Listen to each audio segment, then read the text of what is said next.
మావయ్య, ఆండాలెవరు? ఆమె భక్తి ఎందుకంత ప్రత్యేకం?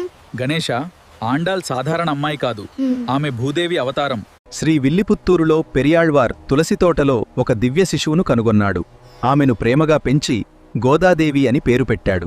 ప్రతిరోజు పెరియాళ్వార నా కోసం పూలమాలలు తయారు చేసేవాడు. కాని చిన్న ఆండాళ్ ముందుగా ఆ మాలను తాను ధరించి అద్దంలో చూసుకుని తర్వాత నా కోసం ఉంచేది. ఒకరోజు ఇది చూసి పెరియాళ్వార్ చాలా బాధపడ్డాడు. దేవుడికి అర్పించే మాలను ముందుగా ఎలా ధరిస్తావు? చిన్న ఆండాళ్ని అడిగాడు. అప్పుడు నేను స్వప్నంలో ప్రత్యక్షమయ్యాను. విష్ణుచిత్త, ఆండాల్ ధరించిన మాలే నాకు అత్యంత ఇష్టమని చెప్పాను. ఆండాల్ చిన్నప్పటినుంచే నన్నే తన భర్తగా భావించింది. తర్వాత ఆండాల్ శ్రీరంగానికి వచ్చి నా రంగనాథ స్వరూపంలో దివ్యంగా లీనమైంది. ఆమె భక్తి అంత పవిత్రమైనది చివరికి నాలోనే ఐక్యమైపోయింది.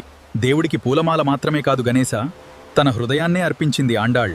శ్రీ విష్ణు చిత్తకుల నందన కల్పవల్లీం శ్రీ రంగరాజ హరిచందన యోగ దృశ్యాం సాక్షాత్ క్షమాం కరుణయ కమలామివాన్యా గోదామనన్య శరణం ప్రపద్యే.